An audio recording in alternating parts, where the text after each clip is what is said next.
Okay. All right, so now that you have a few minutes to think about it and look at it, any questions here?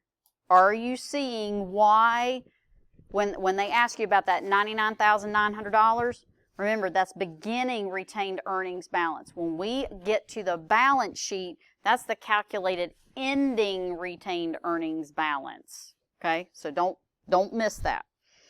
All right, now the next thing I want you to do is pick up your snipping tool. I'm going to do a new one, and I'm going to pick up this adjusted trial balance. Okay, I'm going to throw that one over to one side, and I'm going to have this one over here. All right, now watch what happens. In the next question, well, if I can get it there.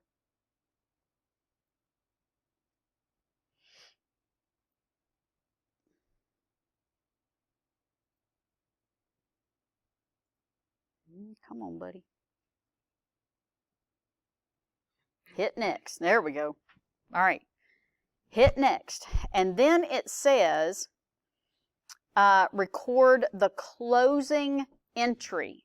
Now remember, in this particular case, we are at the end of the year. We need to zero everything out because, again, if we didn't close revenues and expenses, those amounts would continue to increase in amounts with next year's sales, next year's expenses, right? So we've got to close those revenues, expenses, and dividends, if we had some, into retained earnings. Now, when you're thinking about that, think about the retained earnings statement, right? We start with, on the retained earnings statement, $99,900. We add net income, which was calculated on the income statement. We subtract dividends to get to ending retained earnings, right? So effectively what's happening is we've been showing that retained earnings statement all year long, but we've had the raw data in the accounting records all year long, accumulating, okay? Now, all we're doing at the very end of the year, last thing that we do, and we only do this once a year, by the way.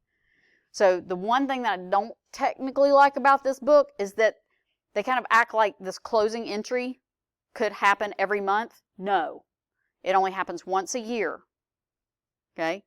And all we're doing is that number that we calculated on the retained earnings statement, that ending retained earnings balance, we're updating that retained earnings balance in the accounting records to match the ending retained earnings balance that's on the financial statement, okay? And here's how we do that. We have to come over here and we have to close this group of accounts. We've got to zero out all those accounts. Now, if sales revenue has a credit balance, that means to zero it out, we need a debit or credit. Good. We need a debit of $325,600 for sales revenue. Once that item is posted, sales revenue, you see how now sales revenue has 0 in it, and we're now ready to start revenues for the new year, okay? All these expense accounts have debit balances, so we need credits to close them. All right, so I've got 164.2, 128.7, 6,300, and 10.5. That is our rent, our salaries, our office, and our income tax. All right, how we doing? Okay. Now, what's the minimum requirement or the one requirement of a journal entry? It must balance. Do we balance right now? Debits to credits.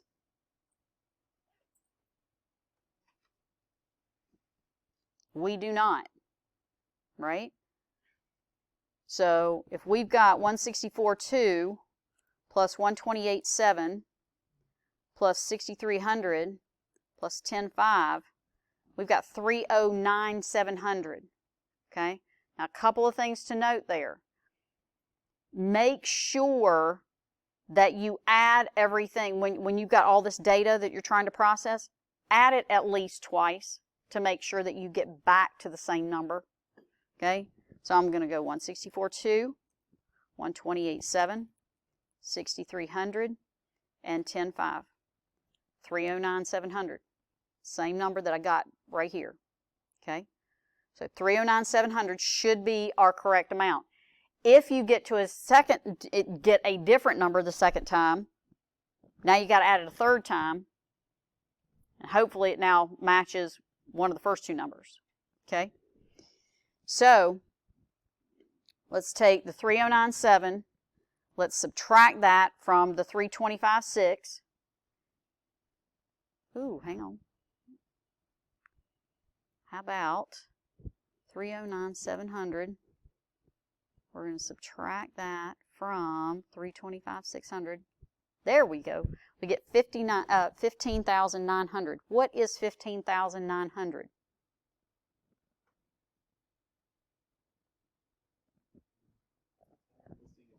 It's not retained earnings. It's not a missing expense. What is it?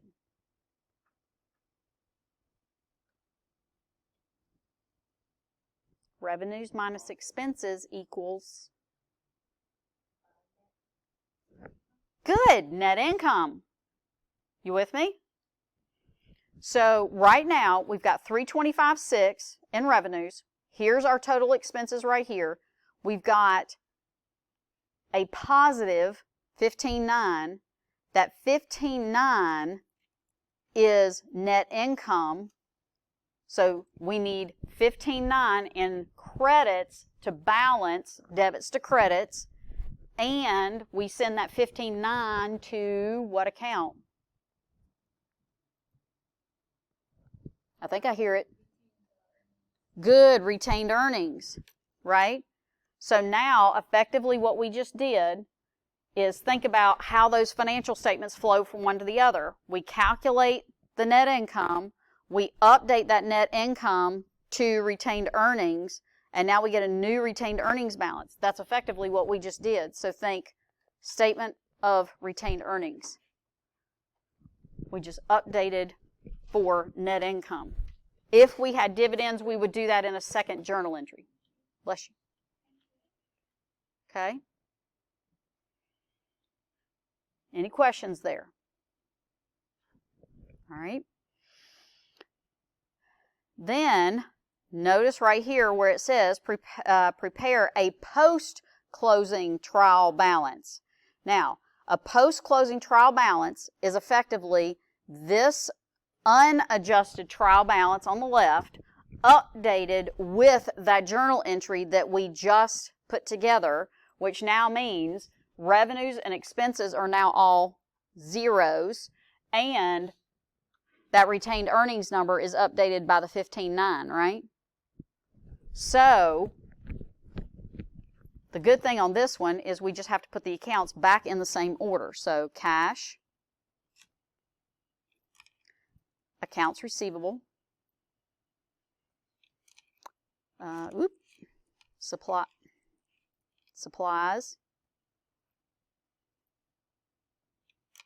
equipment,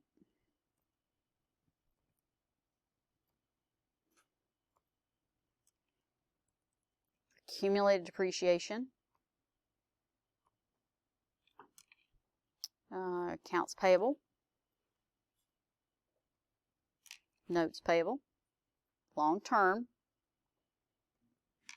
common stock, and retained earnings. Okay? Now, the only thing that's changed between the unadjusted trial balance and the adjusted trial balance and the post-closing trial balance is just that one journal entry that we just made. Don't make this hard. Okay? So now,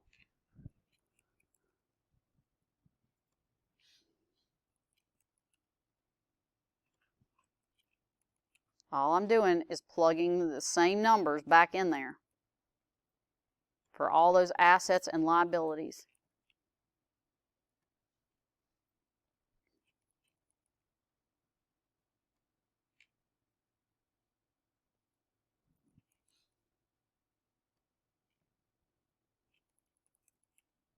Okay.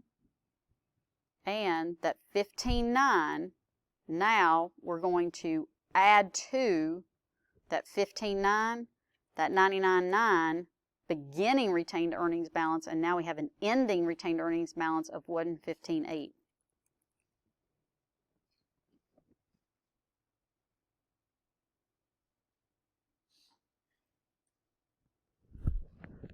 How are we doing there?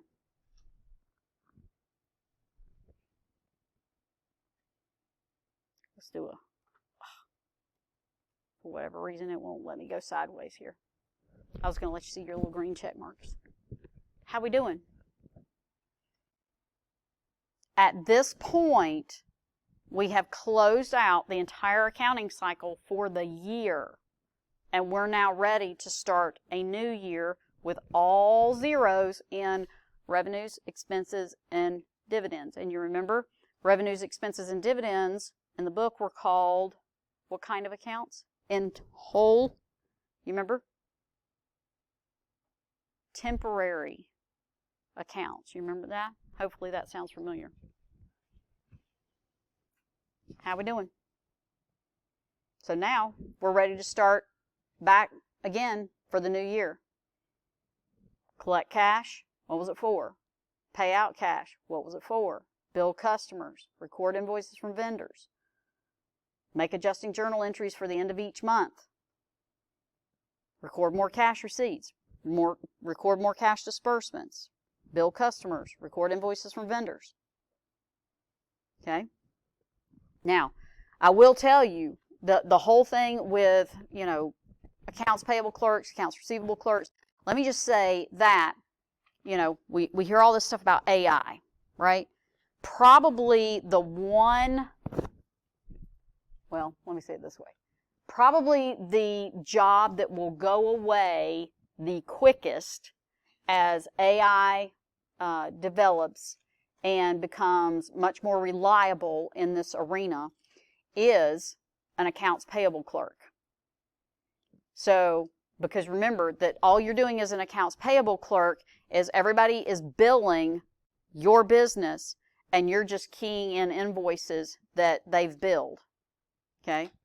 So, it's the kind of thing where AI can probably be programmed to scan an invoice, look at the invoice, who is it to, who do we have to pay, what's the date on it, what's the amount of the invoice. Maybe look at, remember, AI is not smart, it can predict though. Okay, so I took a AI in my, we were closed yesterday, and we had professional development day. So all my classes were about AI. So that's what I chose yesterday, was all AI. And one of the things that one of the instructors brought up was that it's like, if you go out to AI and you type in happy, what's the next word after? Birthday is the most common word that's going to come after that. But is it always going to be happy birthday? It could be happy anniversary, happy holidays, whatever it might be. So AI is really good at predicting, but not necessarily, it doesn't think, it can predict. So, you could set up, most invoices that we're going to get from, Office, Depot, right, is going to be office supplies, right? So we could tell AI, if you get an invoice, if it comes from Office Depot, then code it to supplies. You with me? Now, stop and think though. Are there other things that we could buy from Office Depot that are not supplies? Okay, what kind of service? Hang on. okay, we could be printing signs or something, right? Which is not going to go into the supply closet. That would probably be more like an advertising, right? So now that means that it's like if AI is not able to predict that it was some kind of service or needs to go to advertising, now everything's getting coded to office supplies or supplies, right? And now as the accountant, you're going to have to make sure that all that gets moved. What else can we buy at Office Depot that may not be in the supplies account? Good, equipment, right? Because you could buy computers, you could buy printers, things like that. So again, you know, the more data it gets, the better it gets at predicting. It does not get smart, okay? The better it gets at predicting. So, you know, keep that kind of thing in mind. So let me just say that an accounts receivable clerk, most of what an accounts receivable clerk will do with the improvements in technology these days, you know, if you ever have somebody come out to your home and let's say that they worked on your HVAC system, right? The technician, before all this technology, the technician would come out to your house and, you know, they would do whatever they needed to do and they would say, you know, you'll get a bill later. And now half the time they come out and they've got some kind of tablet and they go, okay, I did this, I used this part, this, and before they leave, they say, you owe me X number of dollars. They tap on, you know, Square or Swipe or whatever it is, and there is no need for an accounts receivable billing clerk, but you do have to have somebody kind of behind the scenes making sure that all the collections are being recorded correctly.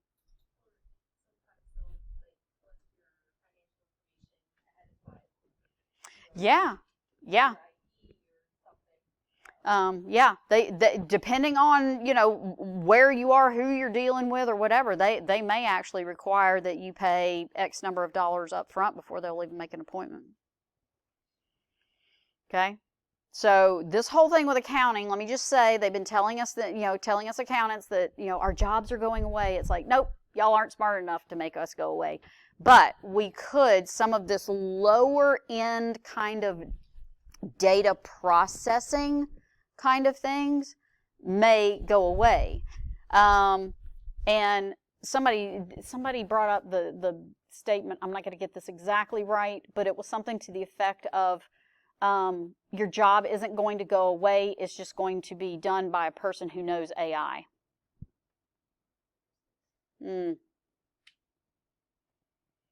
I will tell you, AI has been really interesting at my house. ChatGPT is kind of my fave right now.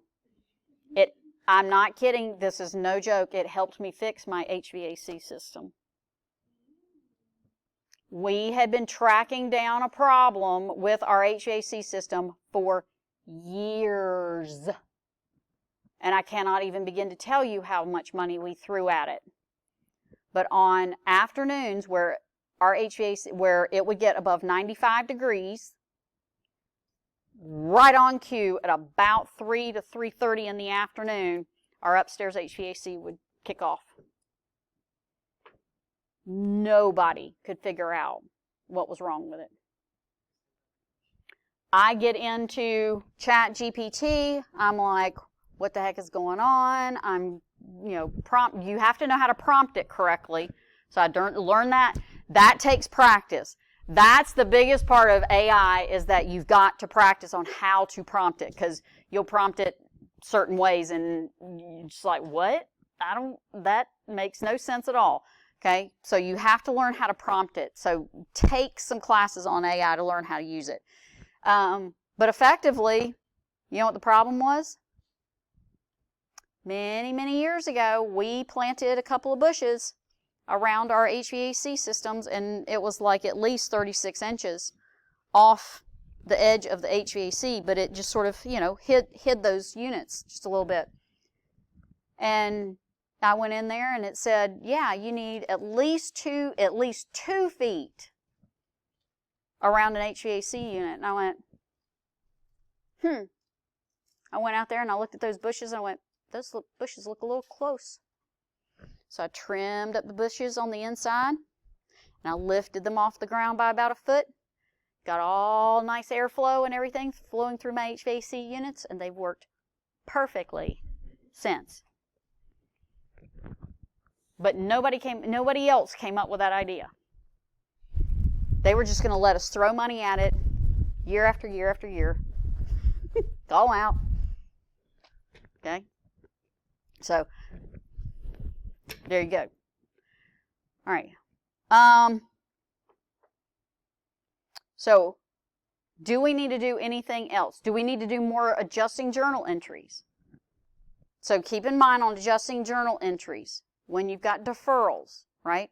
You've got all those assets that are sitting out there that probably need to be moved down into some kind of expense, whether it be the usage of a prepaid, like prepaid rent, prepaid advertising, prepaid insurance, right? You got to move it out of those prepaids into the type of expense. If you've got fixed assets like equipment, computers, automobiles, buildings, you depreciate those. We looked at one of those types of adjusting journal entries. Just remember, there is one exception to that rule of depreciation. There is one type of asset that never gets depreciated. Does anybody remember what it is?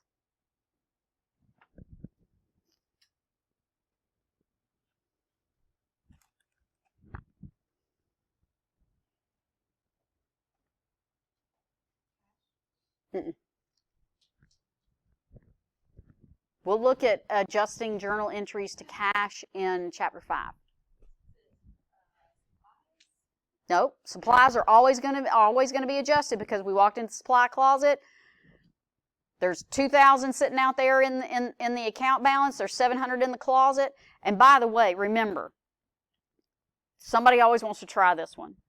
The accounting records say $2,000. There's $700 in the closet. We have to make the accounting records agree with what is in the closet.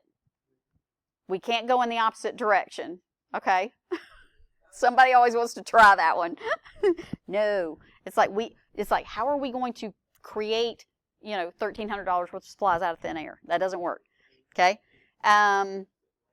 Land. There you go. Land is the one exception to any assets that they do not get depreciated. Okay? Buildings, equipment, everything else gets depreciated. Or it gets amortized. We'll look at amortization in a later chapter. Just realize that there are some assets that have value, but the reason why they have value is because it gives you a legal right to something. Okay? And those things get amortized because they're considered intangible assets. But it works just like depreciation. All right, so I'm just working my way down the asset side of the balance sheet. Now I've flipped over to the liability side. So again, on the liability side, think about some of those kinds of things that are out there on the liability side. You've got accounts payable. That shouldn't really need, well,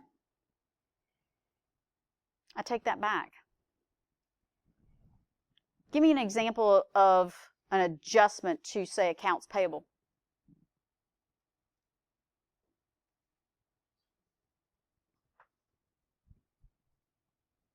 We bought something, but we haven't been billed for it yet. You with me? So, like the last day of the month, we go over to Office Depot and we buy a bunch of stuff. We bring it back to the office. We put it in the supply closet, but we don't get the bill for, say, our Office Depot credit card until next month. But we have to record the purchase of those supplies this month. Okay? How about, what about deferred revenue?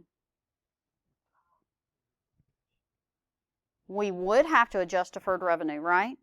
Because if somebody came in and used that gift card. What about notes payable? We'll get to this one in a little bit later chapter, but I want you to just sort of see where this is going.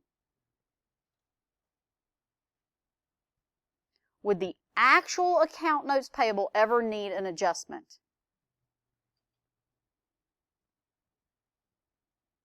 It should just, good. No, it should just simply reflect how much we owe the bank, but what if our last payment was the middle of the month and interest was still accruing? Then you got to make that adjustment at the end of the month. You with me? That's an accrual, right?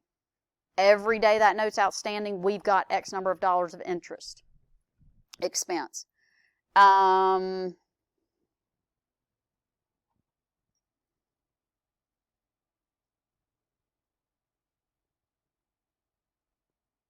Salaries and wages payable. Yeah. Never is it going to work beautifully that it's like our whole entire payroll week is going to land exactly the way that it needs to get all that, you know, work that everybody did at the end of the month into the expense for the month. What's another one maybe?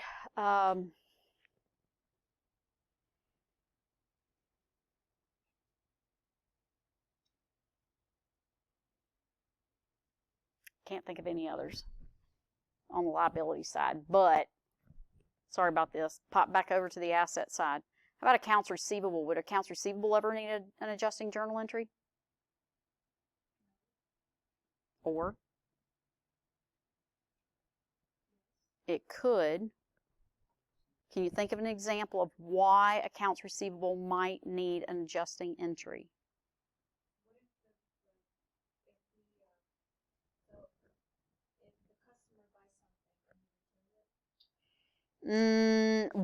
That's a more complex thing than we want to get into right now, but we will talk about returns in a later chapter. What if we go out the last day of the month, but we haven't billed the customer yet? You with me? If we send somebody out the last day of the month, have we earned that revenue that month?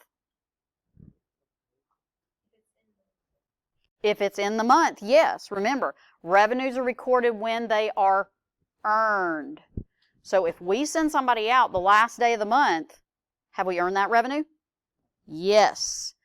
But we haven't gone through our billing cycle yet, and we probably are going to have to accrue that. So we would increase accounts receivable and increase revenue.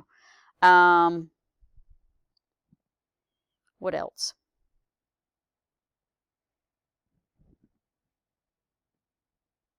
I think we've covered everything.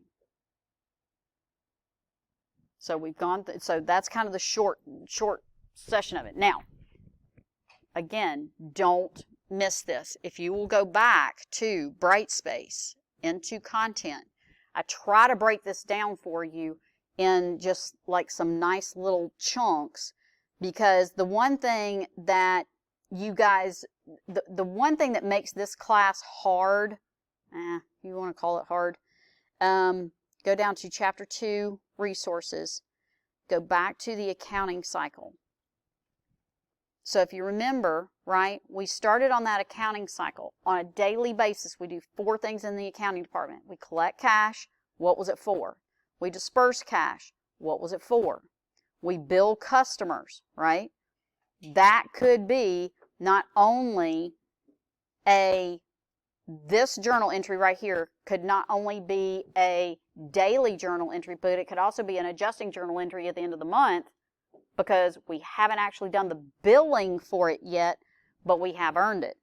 You with me? Okay. Then recording invoices from vendors, right? Record that accounts payable. What did we buy? Okay. So those are the 4 things that we do on a daily basis in the accounting department.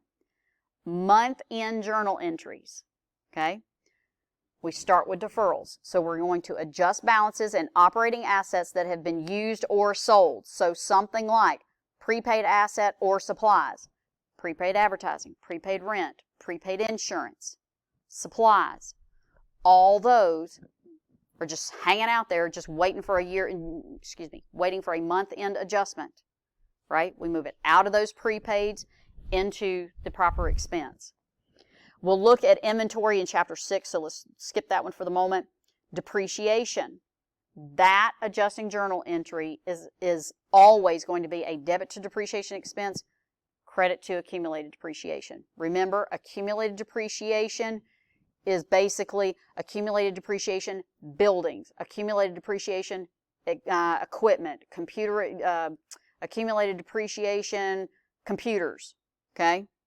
So there's multiple accumulated depreciation accounts. There's one depreciation expense account, okay?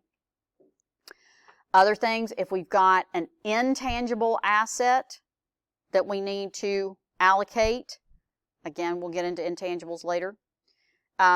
Adjusting the balance in the deferred revenue. So again, notice what I'm doing here. Don't make this hard. I'm visually working my way down the asset listing, and I'm thinking, okay, does that need to be adjusted? Does that need to be adjusted? Okay, yep, that does, that doesn't, right? And now I've switched over to the liability side, okay? Deferred revenue. Has somebody come in and used that gift card? So we move it out of deferred revenue into the proper sales, service, or possibly even rent revenue, okay?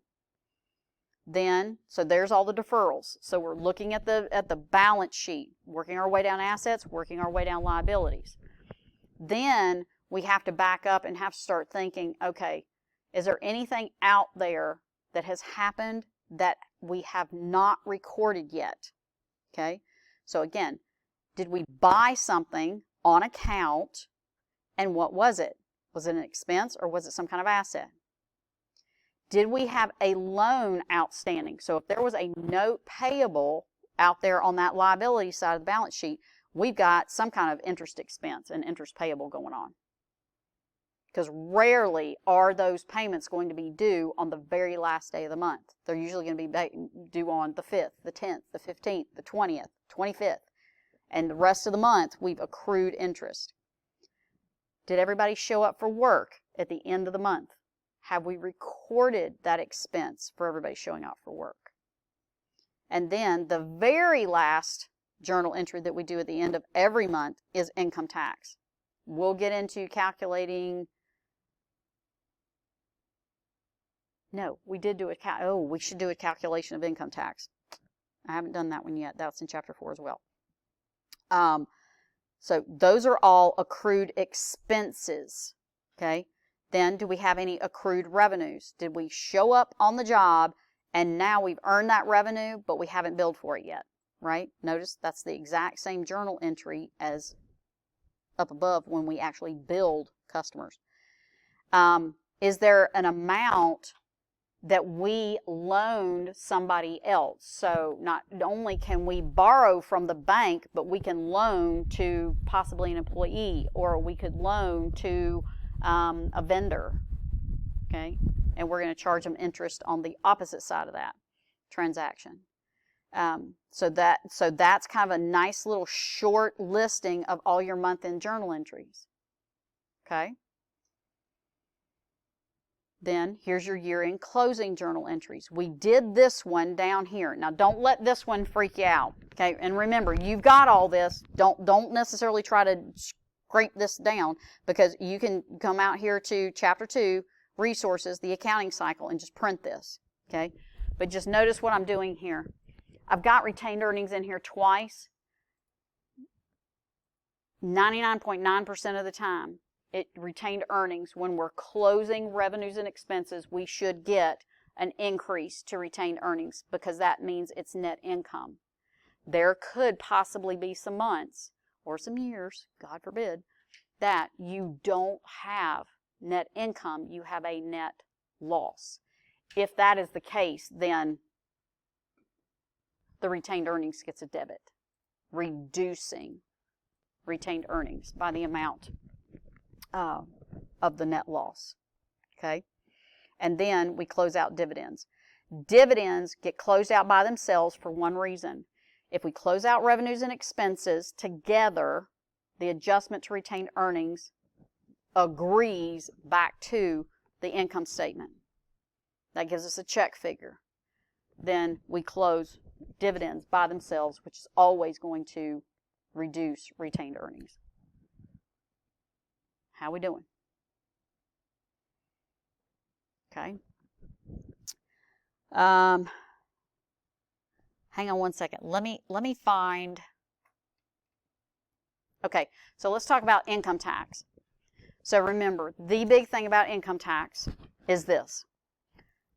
You start off with that unadjusted trial balance. You go through the process of making your adjustments. You then get finalized on that adjusted trial balance. You've got finalized numbers for your adjusted trial balance.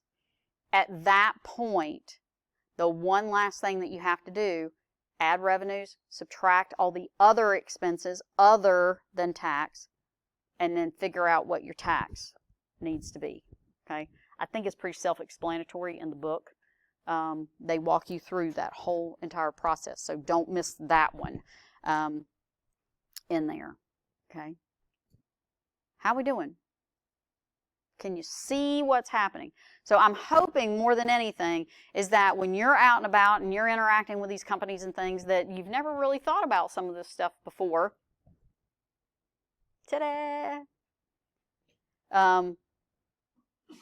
You're lucky, because one of the things that I had AI do for me yesterday was I told it that I was an accounting faculty member at Central Piedmont Community College, and I was teaching intro to financial accounting, and I wanted it to come up with a list of items for an accounting scavenger hunt. That's going to be kind of a cool, I think that was kind of neat. But it came up with some really great ideas on go find this and make the connection between these two things. So the big thing is that I want you to pay attention to what you're seeing when you're out and about, interacting with the companies that you've always interacted with, whether it's the grocery store, or at the drive-thru, or inside the restaurant, or at the clothing store, at the mall, whatever it might be. Think about what you're learning in here and how it's applying out there. Okay. All right, so one last thing before I'm going to let you go. So, really well done on the exam. Lots of folks had hundreds, so I don't want to know if you opened a book. Now, so the first exam, I will tell you, typically most students find the first exam to be pretty straightforward, okay? But as you can see, we're now getting into Chapter 4, we're getting into this whole adjustments and then closing journal entries. The big thing, I think, in Chapter 4 is it's not so much about the actual adjustments, it's about being able to see this whole process of those adjusting entries and those closing entries, and how that is affecting net income, and how that is affecting the statement of retained earnings, and then how is that flowing through to the balance sheet, and being able to see what those journal entries do to the financial statements. So hopefully that is going to become clear. Next time,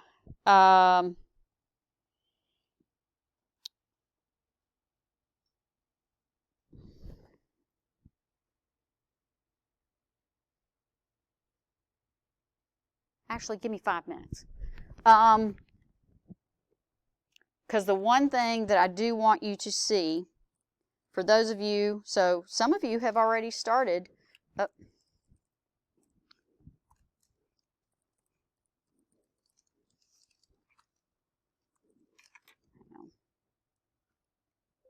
All right, so on the, out here on Brightspace, okay, under Unit 2, okay, so here's Unit 2. The only thing under Unit 2 is your Chapter 4 resources, your Chapter 4 assignments. Again, that document that I just looked at is under Chapter 2 resources because that's where you first see some of the content on that. You've got your smart book, your homework, and your quiz for Chapter 4. So kind of the big assignment in Chapter 2, but it's not due until September 23rd, okay? But I'm going to strongly recommend that you go in there and take a look at this. So on this comprehensive assignment, okay, click on that assignment, come over here to Brightspace, to Connect. Right here, it's going to take you directly there. But, and hang on, let me do a student view.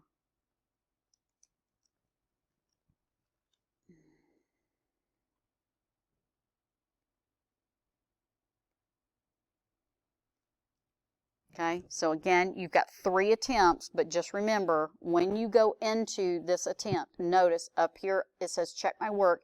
You get 10 check my works. But understand what's happening here though. Because of the way that this problem is set up, see how it's got tabs? So again, per attempt, you get 10 check my works. So get as far as you can get, and then do a check my work. Okay, because you're going to quickly use those up if you're constantly checking them. All right, now let me give you the sort of context here. So on this problem, you are an existing company that has existing account balances. Here's your existing account balances up here at the top. During the month of January, you've got some daily journal entries going on here. That's A through I. Okay. So then it says 1, prepare the journal entries for the January transactions. Not a problem. You learn those in chapters 2 and 3. So let me just say that doing A through I would be a really good test for you that tells you how well you really got chapters 2 and 3. Okay?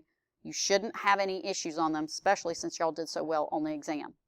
All right? Once you've done that, then just be aware that the way that this problem works is once you key in the journal entry, it automatically posts it into the general ledger, and then once you choose the names of the accounts that go on the income statement, the balance sheet, etc., the account balances automatically pull forward, okay, into those financial statements. So the good thing is that like your homework, you have to do all that manually. We're automating that, okay? Now, so do your daily journal entries. That's item number 1. Number 2, you've got a bank reconciliation. Now, just realize that the bank reconciliation we won't go over until chapter 5, okay? So you might want to skip J through N, okay, on the journal entry input points.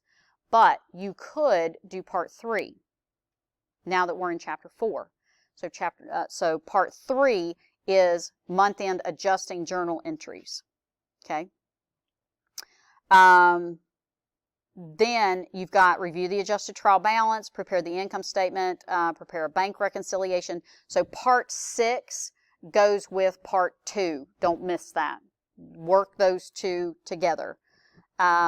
Then you're going to prepare a classified balance sheet and use the information from the requirements, complete the analysis tab. Okay, so on the analysis tab, you've got some information about the current ratio and net profit margin and etc. Okay. So again, once you key in the journal entry in, that was at tab 2. Yeah.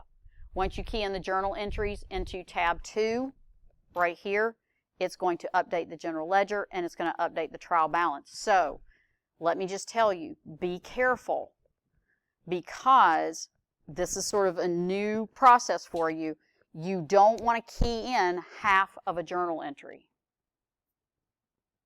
because then that's really going to do some squirrely stuff to your trial balances and your financial statements. Okay? But again, just one thing to remember. I am your lab partner. You can ask me anything. Okay?